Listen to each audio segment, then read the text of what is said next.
that you can join us. My name is Hugh. And I'm Maura. Today we're going to look at the idea of fresh eyes on how we are, on what we see and what we do. T.S. Eliot has a lovely quote: "We shall not cease from exploration, and the end of all our exploring will be to arrive where we started and know the place for the first time." To arrive where we started and know the place for the first time. We'll drop into a moment of stillness with fresh eyes.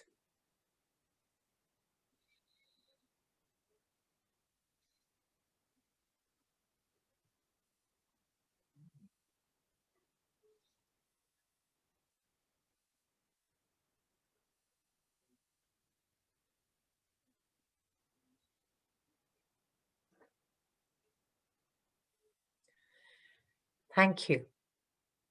Thank you, Maura. It was lovely.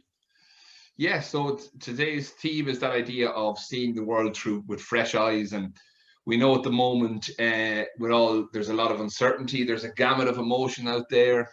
There's a lot going on in the world of education and the world at large, and we're not sure what's happening next.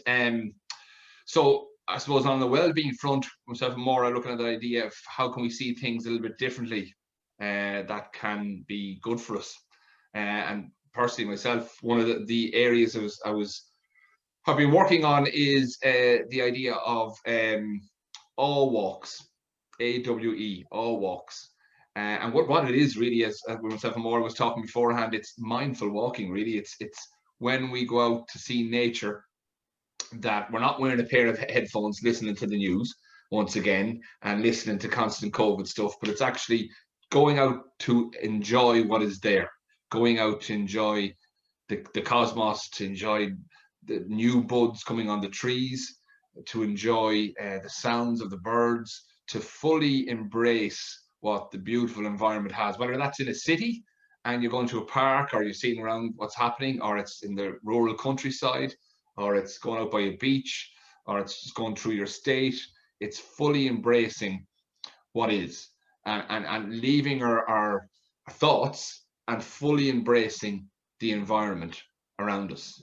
And I suppose they're embracing the beauty of the world, because there's a giftedness and a spaciousness in the beauty of the world itself. It kind of creates an inner horizon within us, that idea of just a kind of sense of decluttering of the mind by giving space to, leaving the thoughts and going back into just the world and being present. I think that's one of the things we're working on all the time, that idea of presence, Maura, in this reflective space, that idea of being fully present. And that can actually energize us as we go back into the working life, or go back into family life, or whatever it may be. That's one of the things, Maura. I don't know what your thoughts are on that, the idea of... Yeah, and I love that life can do that for us. And you spoke about, when we were planning for today, you spoke about the Harvard University study on people who took selfies, some who went on an all walk and some who went on a regular walk.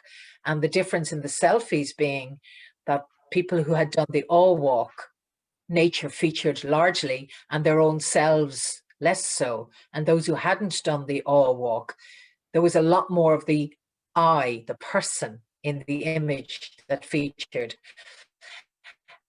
which is really interesting. To pay attention to nature, to pay attention to myself in my connection with nature. It's in a humbling way. I am perfect and there's room for improvement. There's room for improvement because I'm part of an ecosystem. I'm part of the privilege of being alive and being part of nature. And I love that idea that going on an awe walk brings us back to that, gives us fresh eyes to look at what we've been looking at. I enjoy Twitter. I might tweet once, twice a day, max. And I'm doing this 100 days of walking. And for me, it's great because it gets me out. But also I'm taking a photograph of what I notice. And it's lovely because I'm actually getting to put out in front of myself what it is I'm paying attention to and what it is that gives me awe and helps me have fresh eyes. It's so simple. It's so simple. And I'm coming back to where I always was. And I think of Brendan Kennelly and beginning again, begin again to the summoning birds. Every morning, it's so beautiful to hear the birds. And they've always been there, but with fresh eyes of COVID. And this is the good story of COVID. I love that. 100%. And as you said, anything that puts a smile on our faces or helps us have a laugh, it is, as I said, I think it's the music of the soul. A good laugh, is the music of the soul. And the beauty of nature, and that is wonderful. And I noticed the other day I was a little bit stressed about work on the computer and emails I had to answer and just getting used to this.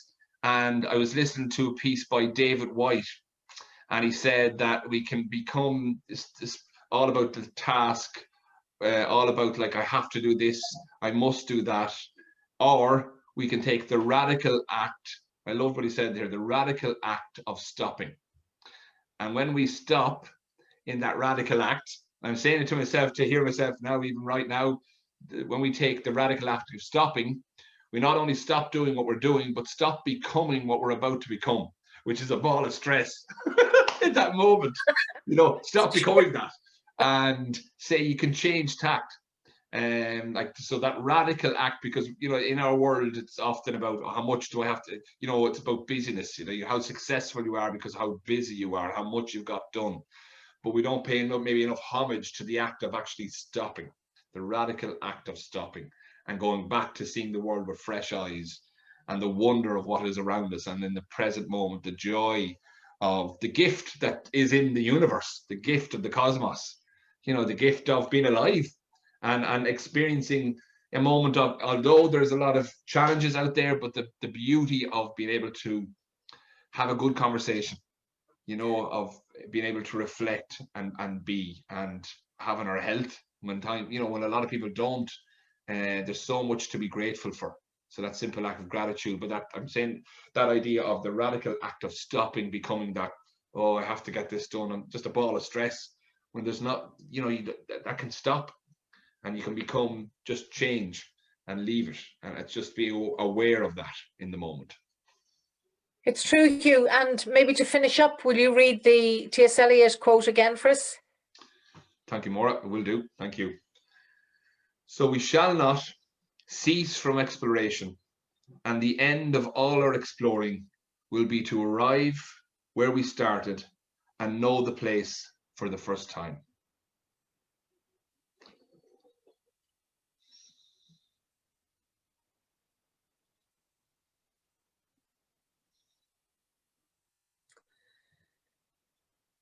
Thank you, Hugh.